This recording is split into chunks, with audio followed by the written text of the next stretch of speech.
বন্ধুরা, জয়ন্তীর কিচেনে সকলকে স্বাগত জানিয়ে আজকের রেসিপি নোটে শাকের আলু দিয়ে ভাজা। আসুন তাহলে শুরু করছি নোটে শাকের আলু দিয়ে ভাজা রেসিপি। এই রেসিপি করার জন্য এখানে আমি 2 আঁটি নোটে শাক নিয়েছি। এবার আমি এইভাবে কেটে নিচ্ছি নোটে শাককে। বটির সাহায্যে আমি কেটে নিচ্ছি, একটু বড় বড় করে কাটবো।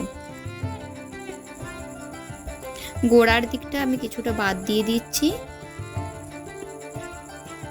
তারপর আমি সমস্ত নোটে শাকগুলো কেটে নেব। শাক খুব কুচি করে কাটার দরকার নেই, এগুলো খুব নরম শাক, তাই একটু বড় বড় করে কেটেছি। এবার এখানে আমি একটা আলু কুচি করে কেটে নেব।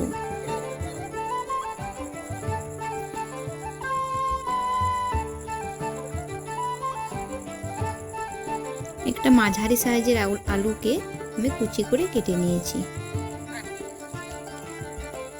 কড়াইয়ে আমি পরিমাণ মতো সরষের তেল নিয়ে নিলাম। এবার কুচি করে রাখা আলুগুলো কড়াইয়ের মধ্যে দিয়ে দিচ্ছি।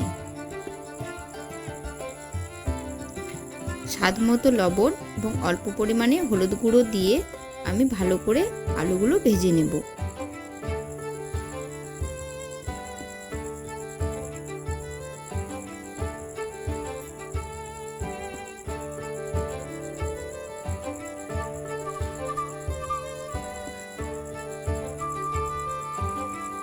আলুগুলো ভাজা প্রায় হয়ে এসেছে। ভাজা হয়ে গেলে আলুগুলো আমি তুলে নিচ্ছি। এইভাবে যদি নোটে শাক তৈরি করা যায় তাহলে এক থালা ভাত অনায়াসে খেয়ে ফেলবে যে কোনো মানুষ। এবার ওই তেলের মধ্যে আমি শুকনো লঙ্কার ফোড়ন দিলাম এবং কিছুটা পাঁচফোড়ন দিলাম অল্প পরিমাণে।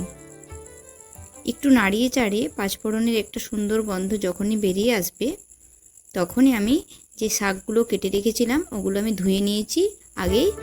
এবার আমি শাকগুলো তেলের মধ্যে দিয়ে দেব।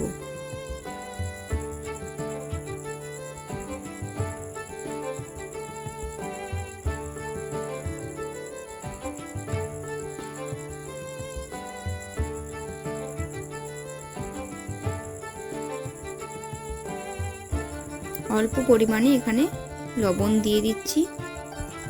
লবণ দিয়ে ভালো করে নাড়িয়ে চাড়িয়ে নিচ্ছি।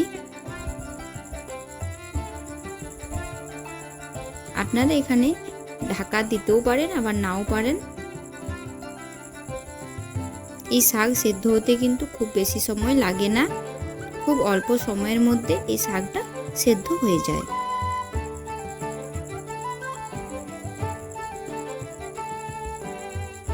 শাক থেকে অল্প পরিমাণে জল বেরিয়েছে। এবার আমি জলটাকে নাড়িয়ে চাড়িয়ে জালটাকে একটু বাড়িয়ে জলটাকে আমি শুকনো করে নিচ্ছি।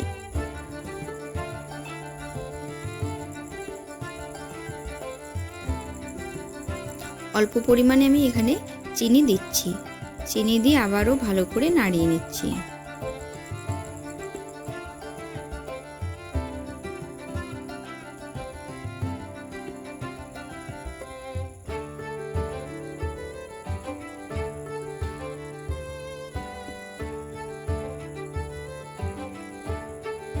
এবার ভেজে রাখা আলুগুলো আমি এর সাথে দিয়ে দেব। আলু দিয়ে আবারও ভালো করে নাড়িয়ে নিচ্ছি। উনুনের জালটা একটু বাড়িয়ে যতটুকু শাক থেকে জল বেরোচ্ছে সব জলটাকে আমি ভালো করে শুকিয়ে নিচ্ছি। জল শুকিয়ে এলে উপর থেকে আমি 1 চামচ পোস্ত দিয়ে দিলাম। পোস্ত দিয়ে ভালো করে আবারও নাড়িয়ে নিচ্ছি। এইভাবে শাকটা আমি রান্না করে নিলাম। আমার শাক রান্নাটা পুরোপুরি তৈরি হয়ে গেছে। যদি আপনাদের এইভাবে রান্নাটা ভালো লেগে থাকে তাহলে প্লিজ লাইক, কমেন্ট এবং শেয়ার করবেন।